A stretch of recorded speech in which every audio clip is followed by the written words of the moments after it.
what's going on, everybody? Welcome to the ForneverWorld podcast, episode 2, where we discuss anime, manga, topics, news, stuff we've been watching, reading, and everything in between. I am your host, ForneverWorld, alongside my co-host, Daniel Santos. What's up? So, after a very emotional and draining and just all around very, very chaotic week, I'm very excited to talk some anime manga. To be honest with you, I'm very excited to have, a break from everything going on right now, because it's been draining, and I'm excited just to, it's been something else. So I'm excited to just unwind a little bit, switch gears for, however time we're doing this episode for, and get into some anime and manga greatness. Now, I guess before we get started with the topic, Shintai, any anime and manga you've been indulging in this week? Man, I feel like you're setting me up. All right, yes. Laugh at me if you want. I don't give a fuck. I just finished my rewatch of Gungrave. Woo! Yeah. And this is what number of rewatch is this? My third, I want to say. Add a 0 there, and we got the true number. I wish I had enough time to watch it 30 times. Jesus.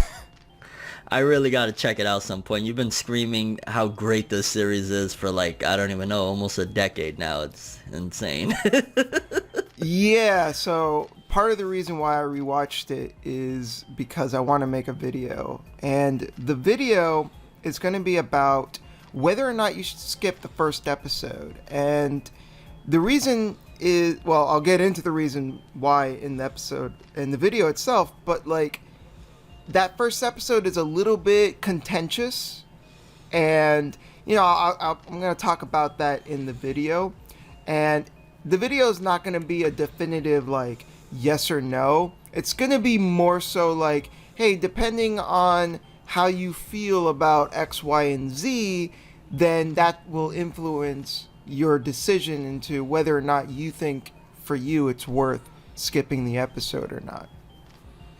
For some reason, when you tell me about this situation, I don't know why, because it's not exactly the same, but I think about Dragon Ball GT and how Funimation at the time skipped the first 16 episodes for the most part. And, well, that's, again, a different story, because they just genuinely thought that it wouldn't take off, and I don't think that's the same reason with, I almost called it Brandon Heat.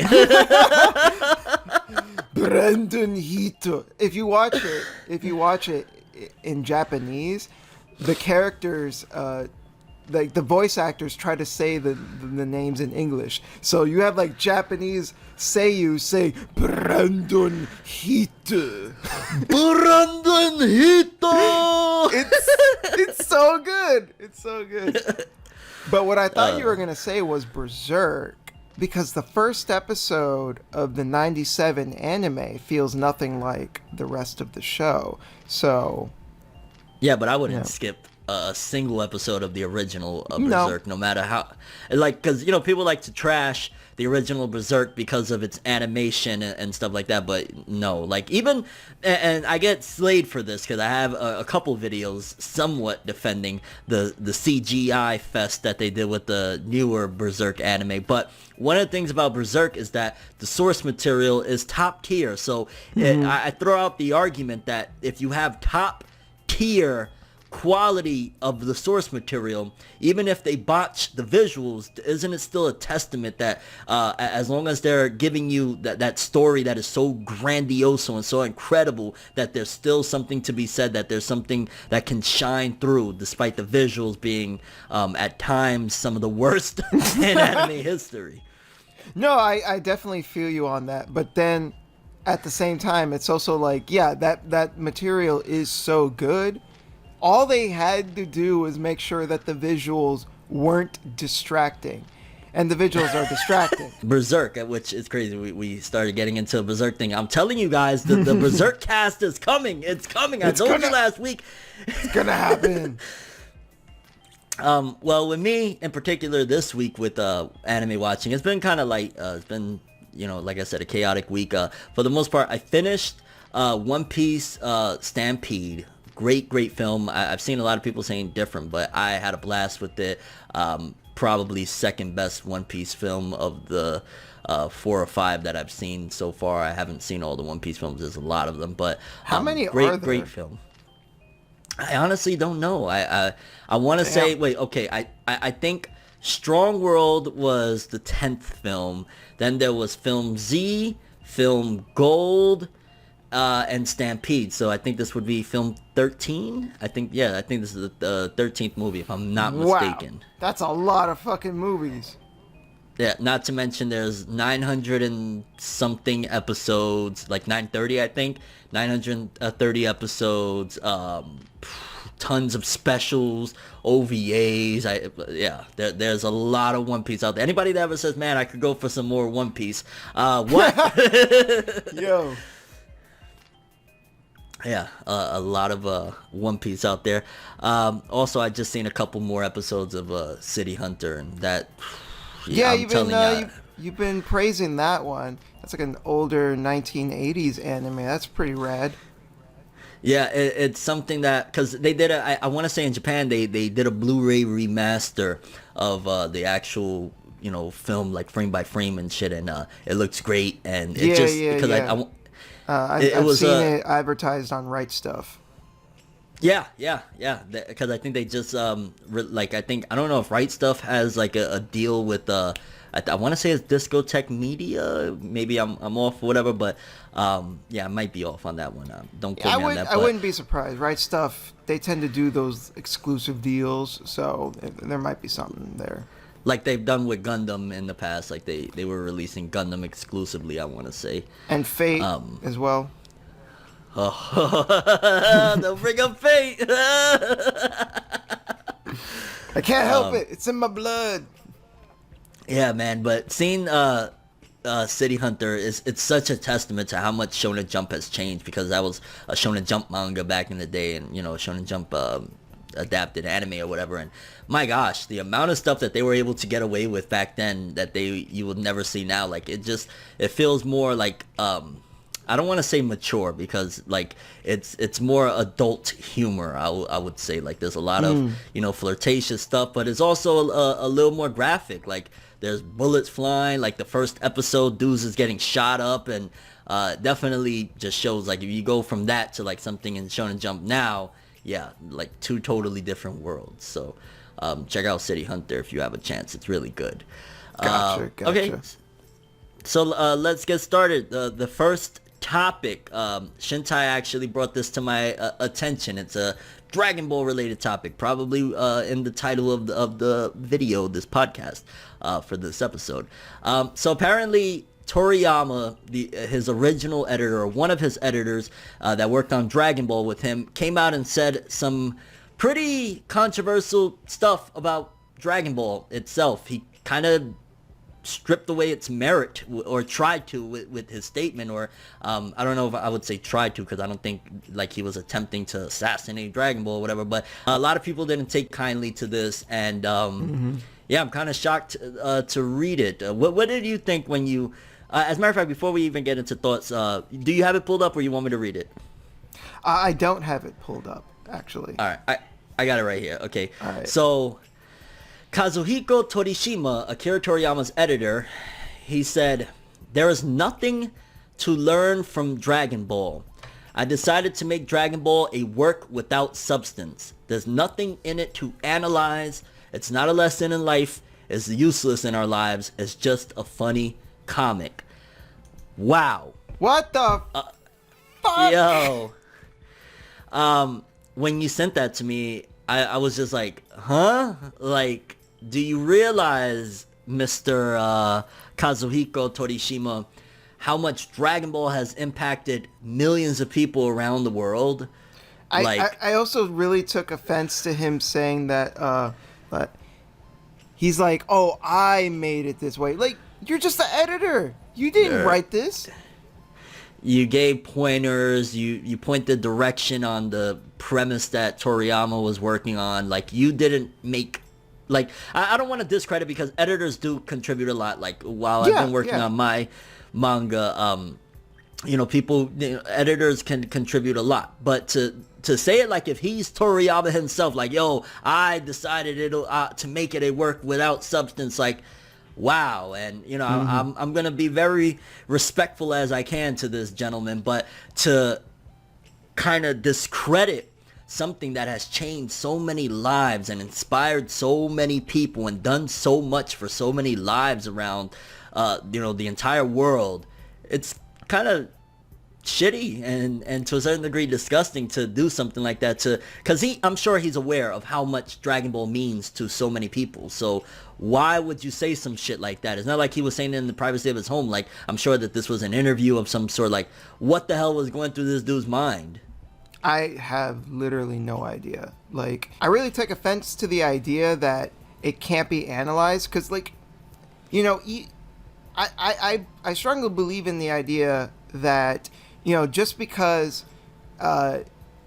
the author may have intended it to be a certain way, like, that doesn't mean it still can't be analyzed, because sometimes an author will write something a certain way, and maybe they intended it to go one way, but you could still infer other things from it that are still valid.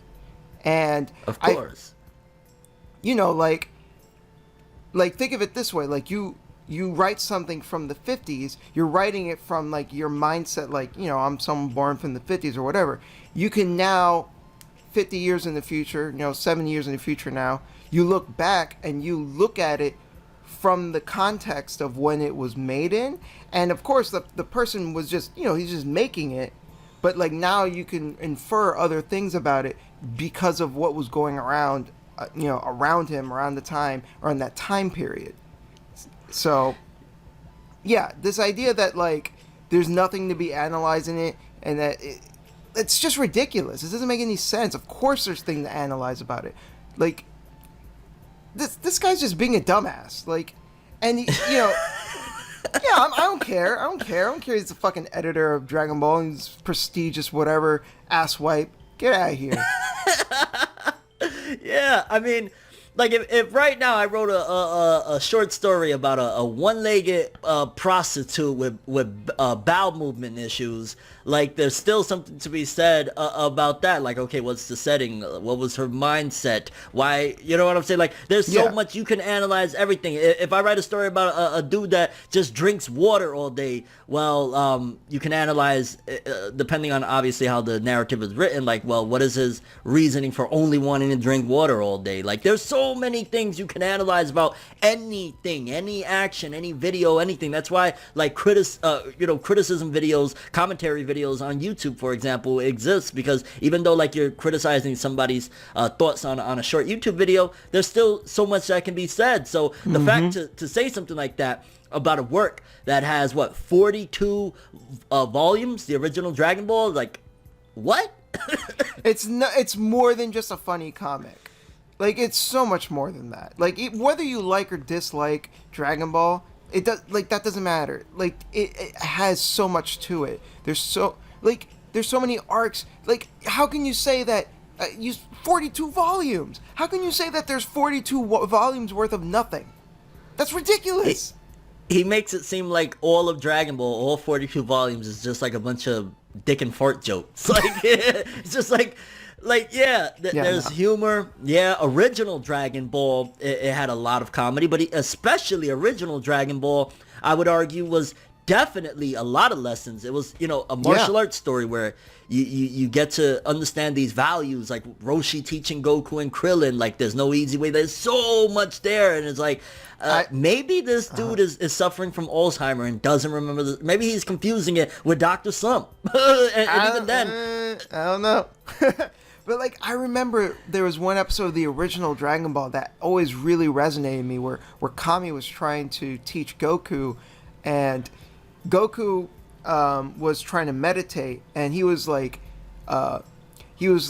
trying to think too much when he was meditating, and then Kami, like, threw a rock at him, and then Goku started to realize, like, oh, I need to empty my mind. I need to be, like, completely peaceful and serene. And then when Kami tried to throw the rock at him again, he dodged it. And I think, that sends a really good message about like spirituality and meditation, and trying to show kids like, hey, look, meditating is good for you. It helps strengthen your mind. Like, and then motherfucker trying to say there's no substance, there's nothing to analyze. Get out of here. Get the fuck out of here.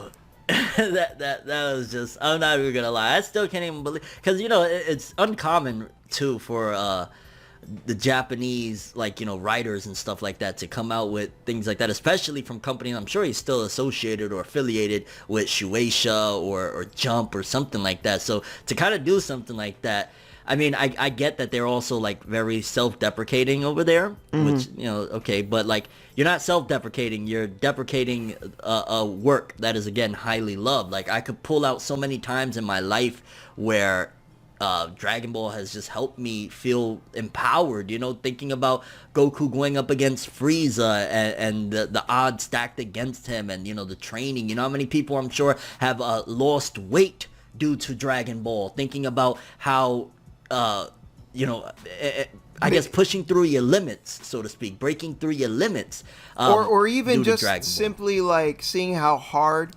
the characters work. And then people just going like, hey, I want to work hard like they do, because they see them as role models. Yeah. I mean, to a certain degree, not all characters, like, there's an argument there of like, hey, Goku, some of his actions are questionable. But at the end of the day, the overall thing is that he was always wanting the best for his family and for Earth. You know what I'm saying? Regardless if he died or something, or he went on a journey, he still at the end of the day was trying his best to save his family or whatnot. So, yeah, I mean, it's very ridiculous. And especially, like, even with Super, that people, they shit on Super, right? They say, like, Dragon Ball Super is not as good as Dragon Ball, or it's downright terrible, or whatever the case may be. One of the core values of Dragon Ball Super early on was, and it's simple, but it's still something to give merit, especially when there's so many eyes on this, is Goku and Vegeta learning to work together. Like, if they could work together, they could do something a lot greater. Their power would be able to take down Beerus, the main, not antagonist, but their goal, their motive in Dragon Ball Super is to be able to defeat Beerus, to surpass him, so to speak. Learning teamwork, learning that by yourself, you're only as good as by yourself, but working in a team, you can do that much more greater things. That's something right there. So, I don't know where he was going. Like, is there any, like, defense for this guy? You have to throw him a life raft. Is that how you call it? A life raft? Yeah. What like would be the argument for that? Like, play devil's advocate? Yeah. Play devil's advocate for this situation. The only thing I can think of is nothing.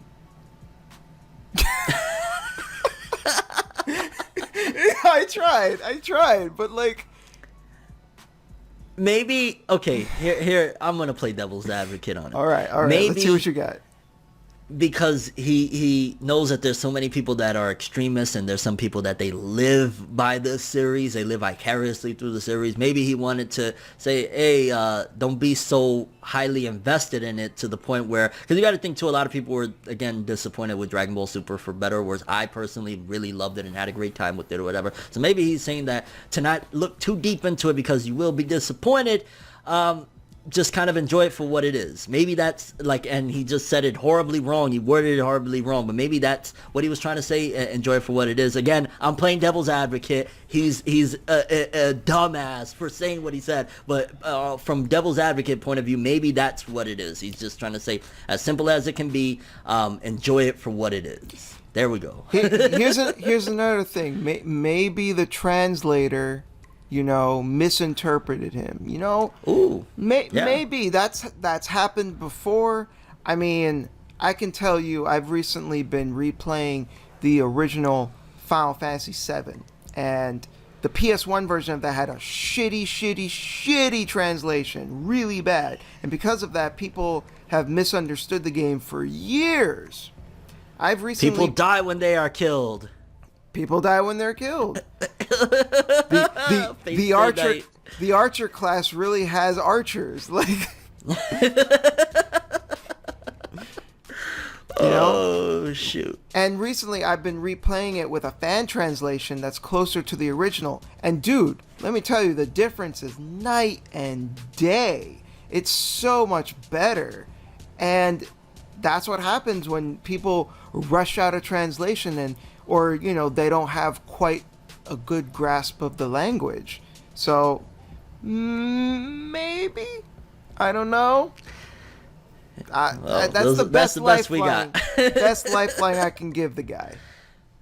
Because other than that, it's like you're disrespecting something that is close. You know, a lot of people wouldn't even have gotten into anime itself if it wasn't for Dragon Ball. You know what I'm saying? Like 1995, when I think it was 95 or 96 where I discovered Dragon Ball, and you know it changed my life for 1,000%. And you know I went on years later to get into other anime and you know Yu Yu Hakusho, Naruto, and everything. And yeah, it's life changing. So definitely, if it wasn't mistranslated and if he wasn't meaning to just enjoy it for what it is, absolutely dumbass remark from him. And I'm still in disbelief that somebody that close to the story and you know the creation of it would say something like that.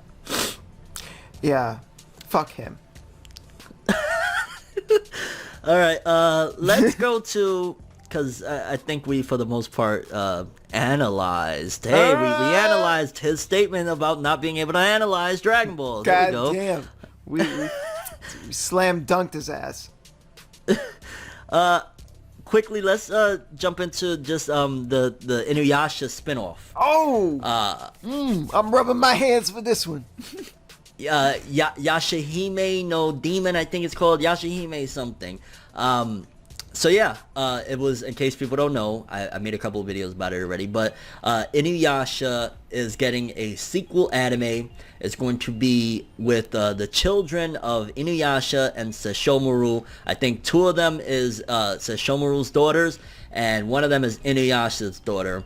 And the kicker that honestly blew my mind, and it only came because they didn't really unravel this like in the big synopsis about it or anything like that. The thing that I caught was, I think it was like a character bio or something like that about Inuyasha and Kagome's daughter, is that since she was really young, she hasn't lived with her parents, so she doesn't know too much about them. So a lot of speculation and fans have been going nuts saying, oh my god, are they dead? Or did they abandon her? Did they turn into shitty parents? What's going on with that? And I've since the news broke, I've been just like, okay, patiently waiting. Like, we'll get more news as it comes along. Yeah, what are your thoughts on this whole Inuyasha sequel thing after all these years and shit?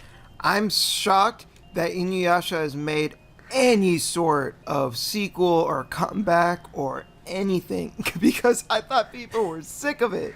Like, I don't know, that's just the impression I always got, that like, maybe it's just because I got sick of it. Like, I remember Naraku, Kagome, Inuyasha. Like, yo, how many times throughout that show did Naraku like eat up a bunch of fucking demons, and you know, at the last second, and he's like, haha, I'm like 100 times stronger now, runs away, and then the party are like, now we gotta go find him again. Like, how many times did that happen? Yeah, and the thing that at the time, like, it's interesting because when I went through Inuyasha, because, you know, I caught an episode here or there back in the day on Adult Swim. I wasn't the biggest fan.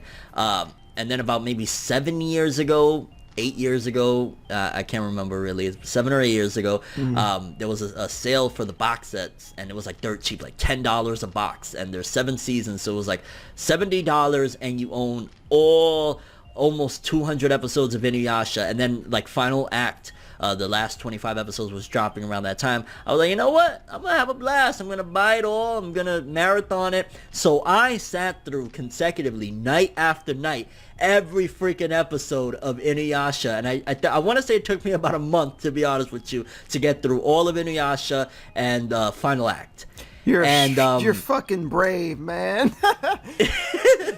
At the time, I'm not gonna lie, when I was done with it, I was like, thank goodness, good riddance. I can't no more, because I consecutively, like, you gotta think back, like, this is a story that was written over many years, started off as manga chapters for many years, so probably in those times, or even catching it on Adult Swim back in the days, it wasn't as jarring to constantly see Naraku get away. And even, well, even you said, like, yeah, it was jarring back then. So imagine consecutively for a month, night after night, Naraku getting away.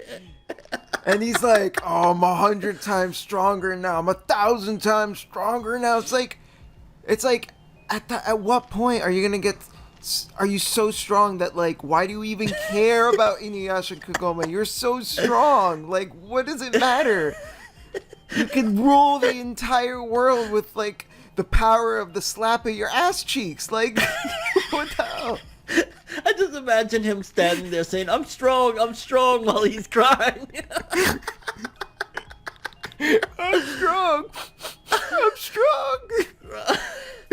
Yo, Naraku, like, well, thankfully, I don't know. Let me not even say, because then people are going to say, hey, what the hell? I don't believe Naraku is going to be a part of this, but don't quote me, because the bastard has came back too many times for me to count to say, but I don't think he's going to be a part of this, because the whole synopsis from what they released is that one of Sesshomaru's daughters gets trapped in the past, and she loses her memories of being the sister to, of her sister, shall I say. And Inuyasha's daughter and the one sister that from the feudal era go back in time, or forward in time, I guess you could say, through the well to get her and reclaim her memories, because they don't understand how she lost all her memories. I think one of them gets raised by Kagome's... Remember Kagome had a little brother? Yeah, I remember. Well, he's grown up now, so he raises one of Sesshomaru's daughters. I think the other one... Yeah, it's real weird. The other one, I can't remember shit. It wasn't Koga.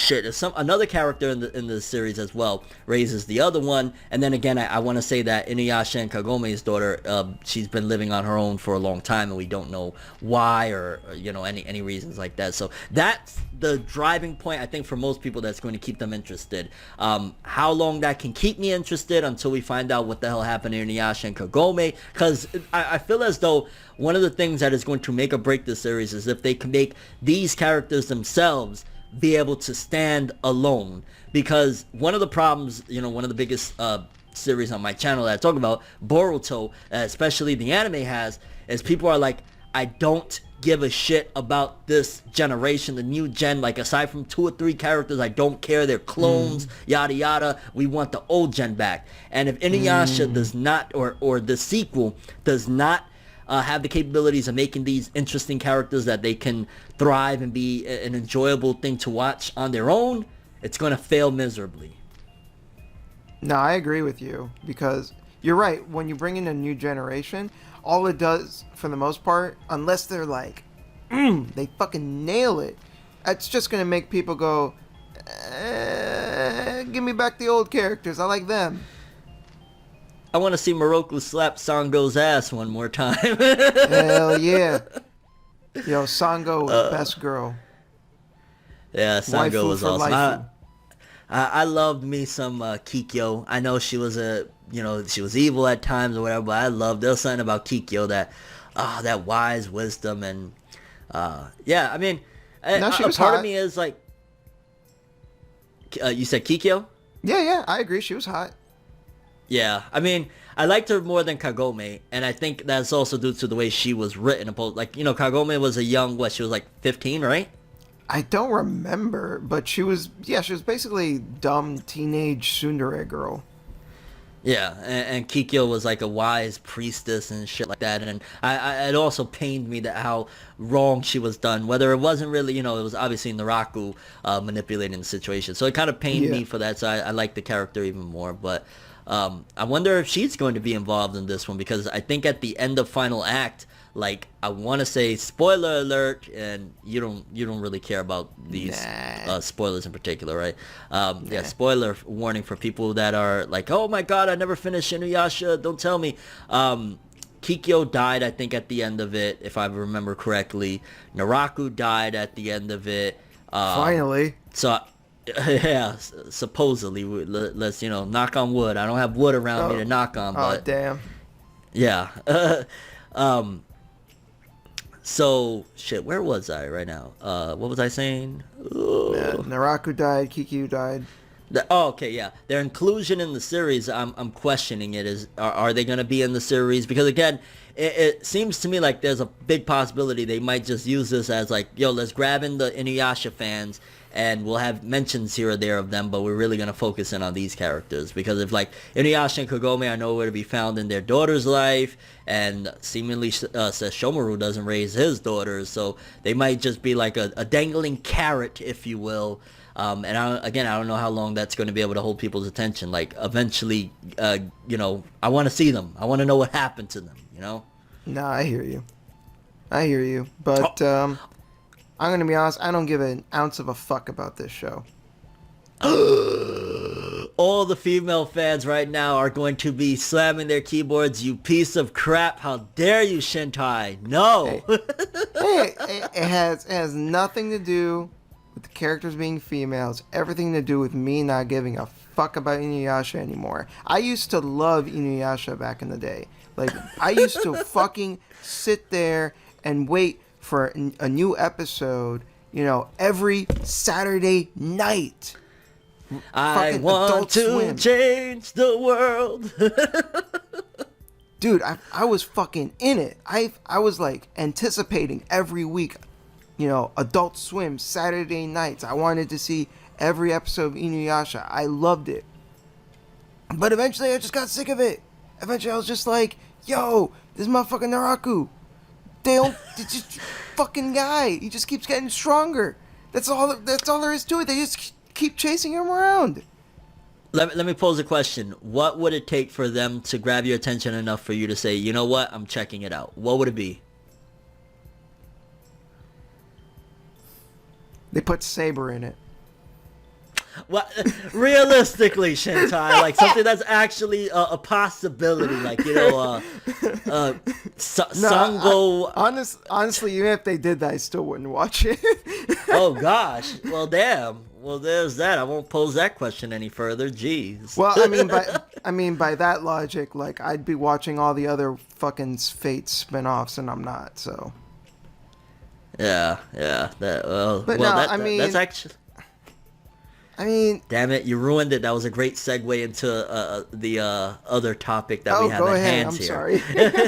Let's just put a cap on this because there was one other thing that I really don't want to rant about because I've talked about it enough in videos. But depending on who's Sesshomaru's daughter's mother, I might not give this shit a try either. I'm gonna be honest with you, or I might bash the living shit out of it. If they make Little Rin the mother to Sesshomaru's daughters, that's a deal breaker for me. And I know there's people that disagree, but the way she was raised, as like basically she was coming up and he was protecting her, he was a protector, a father figure, a older brother, all of that jazz, whatever you want to call it, but that was the role and relationship that they have. You break it and turn it into something else, like some bunny drop, usagi drop shit, deal breaker for me. I can't.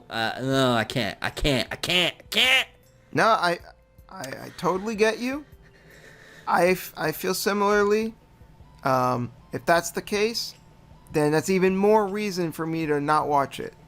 Because fuck that shit. Oh shit. Okay, so let's jump into a friendly rant from Shintai. Now, obviously we've said already, and he's shown that he loves the Fate franchise. If you want, lead the floor on this, Shintai. Fate Khalid getting a new theatrical film, which is the trigger to this rant. Begin. All right, so to any like Fate Khalid fans out there, I mean, like your shit, whatever. I don't really care. But me personally, like, I feel like it's strayed so far away from what Fate originally was. It's like, why even is this Fate? Like, what I don't know. I haven't watched it, so I guess it's not totally fair. But, like, What do you gain from this being Fate? Why can't not have it be its own thing, right? Like, it feels like at this point, it's, not even with Fate Khalib, especially with that fucking mobile game, it feels like they're milking Fate so bad. Like, they're sucking on the cow udders. They're going. It's like, God, it's gross, man. Like, I'm so sick of it, because now when people think of Fate, they don't think, oh, Fate Zero or, Unlimited Blade Works. They think, oh yeah, that mobile game that has all those porn artists working on it. And nothing against hentai artists or whatever, but like, that's the impression, that it's just this hentai thing, and that's all there is to it. And it's not.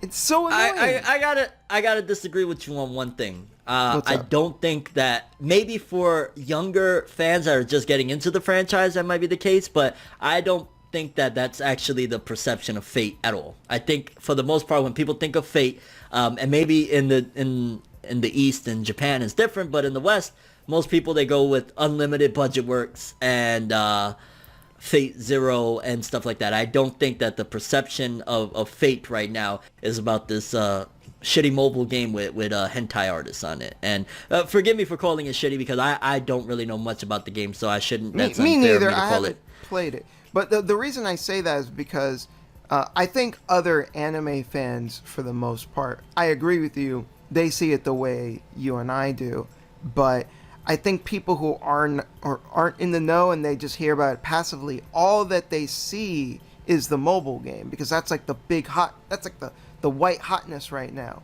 And I listen to podcasts and other people talking, and they think that Fate is just the mobile game. And, oh God. And they think that the only reason people like it is because of the drawings and the hentai. Oh, okay. Well, yeah. I don't even know where those people are. They don't know what any circles better. they're in. Like when I think of Fate, and everybody that I've experienced that I've ever talked about the franchise with, I think of just high quality, high quality anime, incredible storytelling, incredible characters, and just like a legendary feel. And also, I guess I sometimes seldomly think of the botched initial Fate anime by Studio Dean, but I don't want to get into that one. I think it gets overhated. The more I used to hate on it a bit. I used to hate on it a bit myself, but the more distance I get from it, and the more I look back, I'm like, you know what? It had its problems, but it wasn't the worst thing ever. Like, it wasn't that bad. Like, no, you're 100% right. Like, when I initially finished it, I loved it. To be honest with you, it was more so as time went on, as we got more Fate adaptations, as we got like Unlimited Blade Works, which admittedly I never finished Unlimited Blade Works, so I don't want to completely say like, yeah, I'm the biggest. That's why I'm more of a Fate Zero guy. But when I've seen what other studios could do with the source material, and I look back, and I'm just like, okay, yeah, this isn't as good as I first thought, my initial reaction when I finished it. But it's definitely overhated, because like there's a reason why when I finished it, I was immediately like, I have to talk about this, and I made a review back in the day, and I think me and you even had like a podcasty type of video that we did. Yeah, we did. So like, it'd be unfair for me to completely shit on it. It's just like, when you see what another studio could have done with the source material, is like, oh my God, like, what the hell did they do? No, yeah. I mean, that's the thing, right? When you have different people handling the same thing, they're going to look at it in completely different ways. And it's not even just a matter of, like, perception. It's also just a matter of who they have on staff. And I think an important thing to remember about Dean, when they were making the Fate Stay Night anime, was that they were also working on like a bunch of other animes at the same time. Unlike Ufotable, where when they made Unlimited Blade Works, I think that was like their main focus, and you could tell like the quality speaks for itself. Well, not to jump into this topic because I kind of covered it on my own, but Ufotable, they seemingly have some very interesting ways of getting the funds to be able to focus in on one series at a time. Yeah. Shit. I didn't see this coming. Kondo, what the hell was you thinking, man? Like just quickly to touch up on it before we move on, because bottom line is Fate has been ridiculously milked already. Like, and it wouldn't be bad if it was just like, you know, some great stuff that they keep on going, some interesting stuff that follows a storyline or something. Like the problem with that is just like this Fate Khalid, this Fate Grand Order, this, Fate that, and it's not like, again, like, oh man, you know, so this is what happened to this character from, you know, Fate Zero or something like that, like Fate Zero and. Wait, they did do that. They made an anime about Waver and what he's doing as an adult. That doesn't. I mean, I guess that could be interesting, but I heard mixed things about it. I heard that like some parts of it are really, really good, but that like as a whole, it's just okay.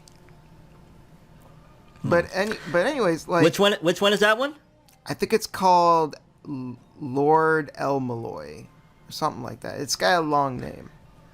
I might give it a go, but yeah, I want to give it a go too. But here's the thing, right?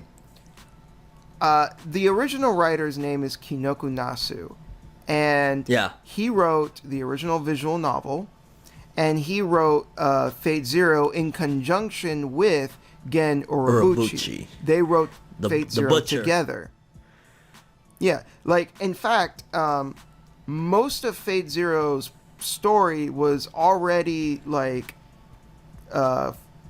created by Nasu before Urobuchi came into the picture. So, like, you know, Nasu, by and large, is, like, the main guy.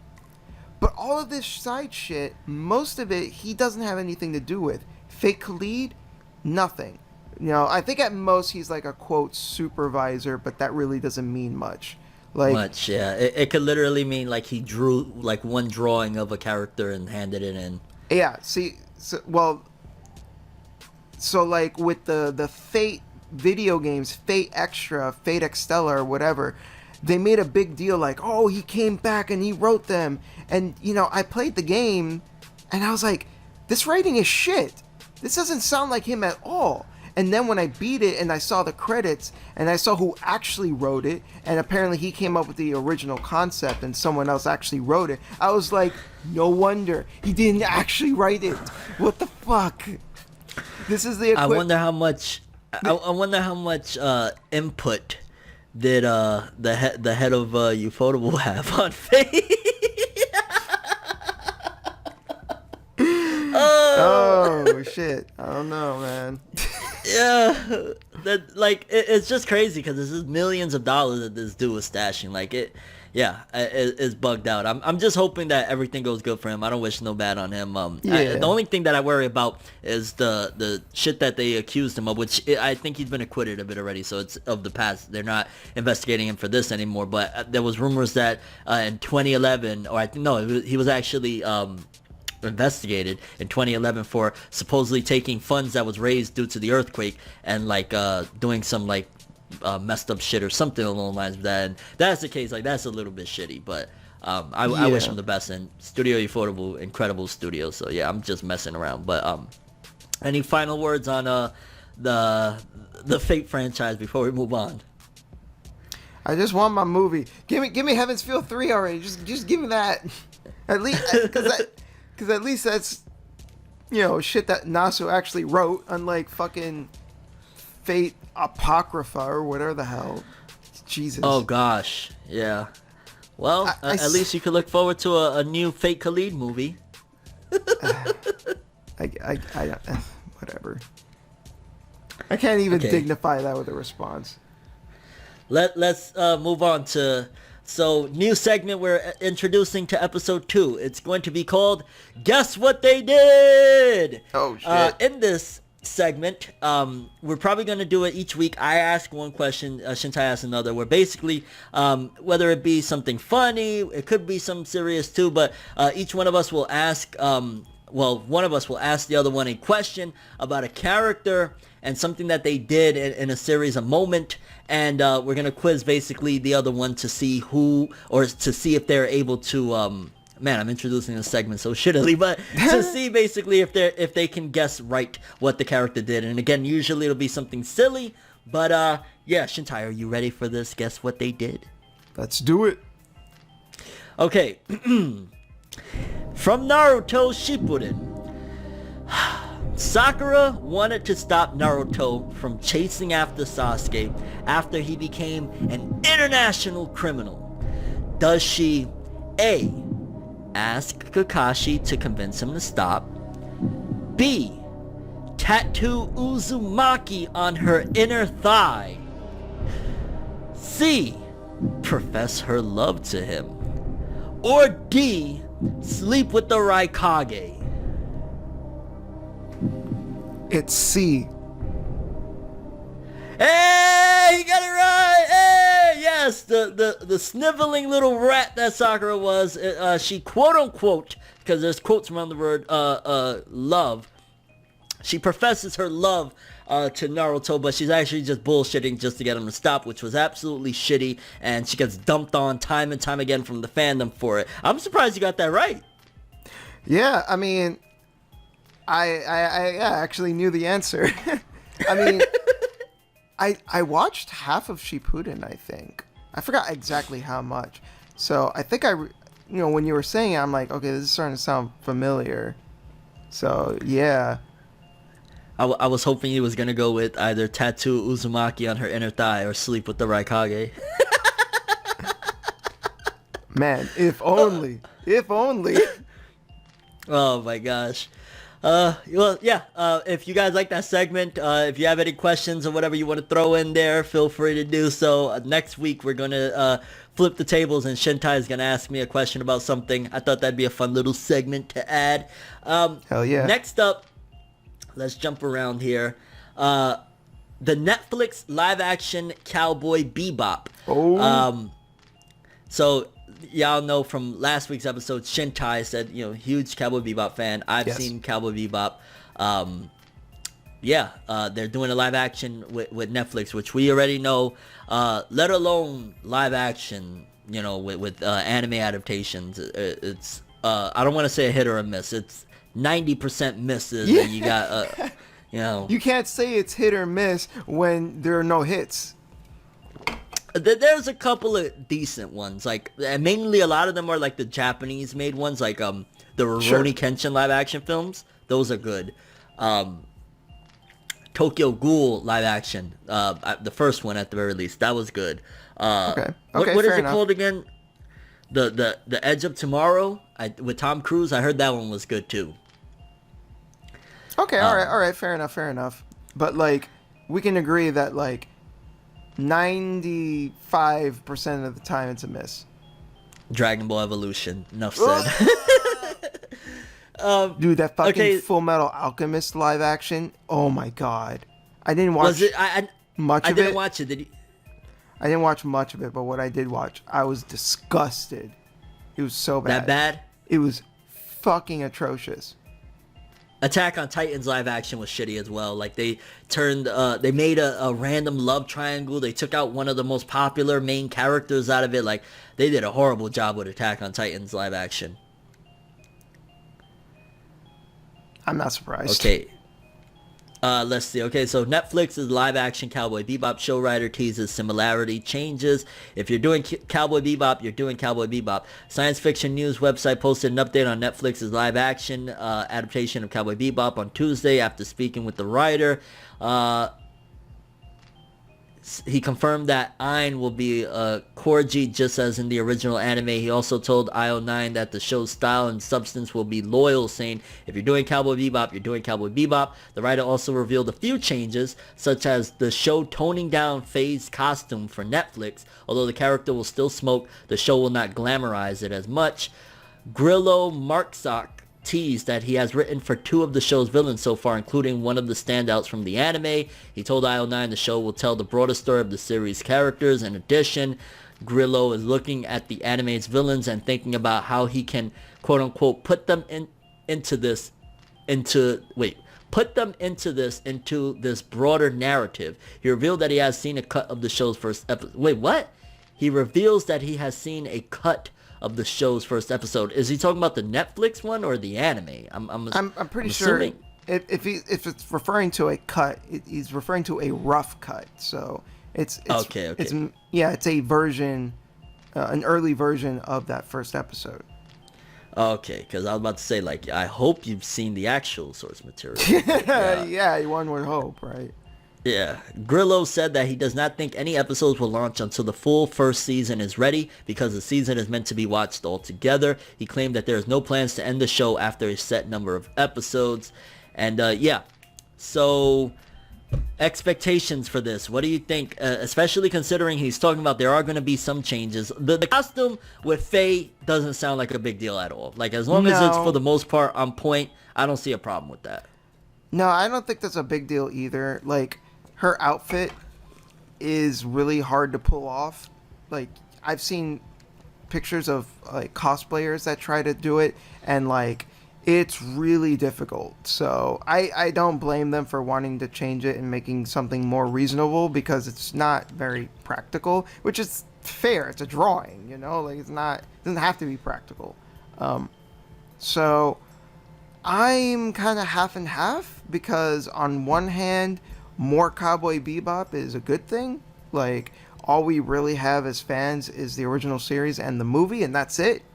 You know, maybe if you want to count the video game, but like, I heard that video game wasn't even that good and it only came out in Japan.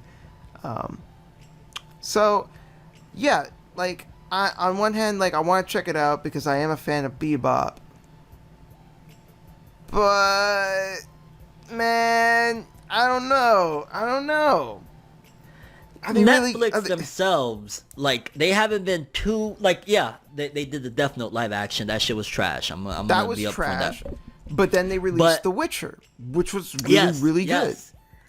Yes, so it's like they're kind of hit or miss when it comes to adaptations of like anime and video games and stuff like that. So I guess we just gotta wait and see with this one in particular. Like, again, I'm not the biggest Cowboy Bebop fan. I do think, to a certain degree, the fact that he said they don't have like a set number of episodes for it, because Cowboy Bebop's format itself lends itself to kind of be able to be episodic for a long while. So there, if they do decide to make original material, original stories with these characters, I hope they have Watanabe, I want to say, is the creator of Cowboy Bebop. Shinichiro Watanabe, that's the director. Yeah, like, I hope he's on board with this if they do decide to make some original material, because again, the format lends itself to be episodic for a certain portion of it. But well, the thing that I think makes Bebop so good is that, yeah, it's episodic, but it's also an overarching story. So like, you do have episodes that connect to each other, and the episodes are still technically in chronological order, and they do, like, you know, it's not like other serialized shows where like a character won't remember what happened in the previous episode. Like, that's not the case in Bebop. All the episodes, you know, still happened. So, and I think that's part of what makes Bebop special, where you have that combination of, yeah, very episodic. There are some episodes you can come in, you don't need to really know anything, you just enjoy it on its own. But then there's also like the overarching story where you have Spike and his past is catching up to him, and he has to deal with Vicious, and you know, he starts to learn things about what happened to Julia, and you know, all that good shit. So we'll see what they do. Any people in mind in particular to play like Spike or any of the characters? Faye? I remember for a while people wanted Keanu Reeves to be Spike, and I think he would have been Obviously I don't think he's going to do it now. He's probably a little too old at this point. But honestly, I think he still might be a good pick. Honestly, he's really good.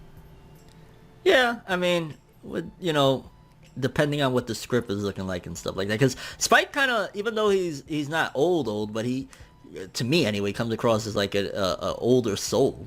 I mean, that's how I feel with the character. And the show itself lends itself to be more mature. So like if they wanted to make Spike just a little bit older to like match, so that Keanu, if he was, which I highly doubt Keanu Reeves would take up the role. I mean, he's so high up there in Hollywood. I mean, then again, you never know with Henry Cavill. Is that how you say his name? Yeah, Henry Cavill. I mean, yeah, it's funny you say that because like Henry Cavill did The Witcher because he was a fan, and Keanu Reeves is a fan of Bebop, so he would actually do it if he could. But he's also doing. How would you John feel Wick. if Hulk Hogan did played as Spike? I would cancel my Netflix subscription. Yeah, brother. Oh, ooh, shit. Yeah, vicious.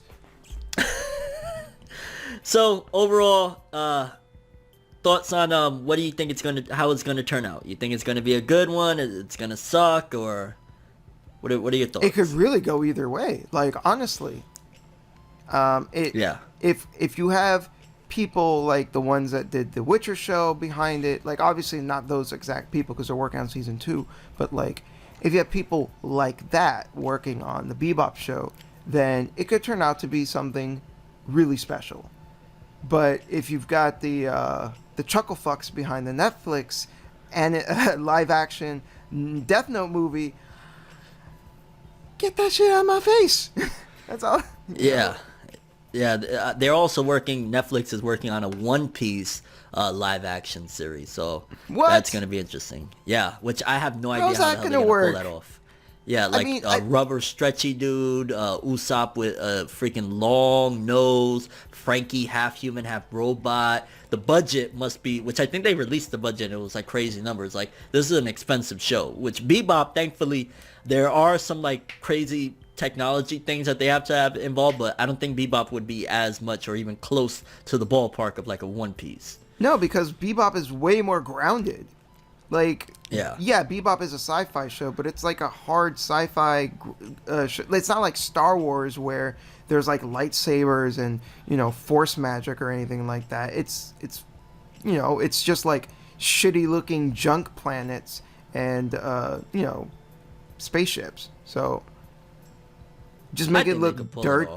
They could pull it off with Bebop, but One Piece, you're right. Like, all the crazy powers that the characters have, like, for it to look good, they have to have expensive CGI, and I don't want to dive too deep into this in particular because I've seen like people are getting in trouble for this, but there was a script that leaked for the One Piece live action, and I've heard good things. That's all I'll say. I've heard good things about the script at the very least, which, again, the script could be one thing, and then, the way it looks, the aesthetic and everything could be a whole other thing, and the actors and true, whatnot. true. But at the very least, that's a good sign, and hopefully they learned from their mistakes. They licked their wounds from the trash that they gave us with Death Note, and they deliver with this Bebop live action and the One Piece one. But again, we just gotta wait and see. Gotta wait it out. Yep. So we just about at the hour mark. Any last things you want to say to wrap this bad boy up? We've reached the hour. Shintai? I think I'm going to rewatch Bebop, honestly, because I want to remind myself, because it's been a long-ass time. So, for the next episode, hopefully I would have finished it. I can come back to you guys next week. So, I got to ask, Shintai, are you going to rewatch Inuyasha? Hell nah. Oh, shoot. That yeah, we touched up on some crazy stuff this week, but yeah, I mean, I'm gonna say this: I'd rather I'd rather watch something short and shitty than long and mediocre. That's what she said. No.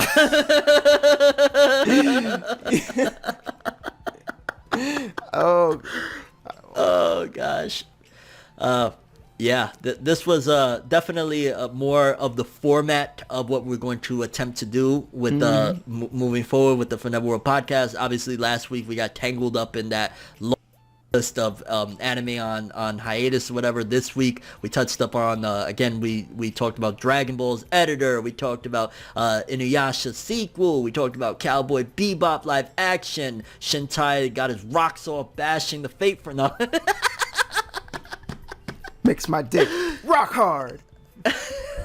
If you guys like what you heard on here, definitely make sure to like, subscribe, comment, let us know what you think of the podcast, any improvements. Next week, Shintai is going to grill me on Guess Who Did That? I think that's the name of the segment. And another pretty awesome episode of the ForneverWorld podcast, if I do say so myself. I want to thank you guys, of course, for watching. Thank my co-host, Daniel Santos. It's so weird calling him that. I'm so used to Shintai.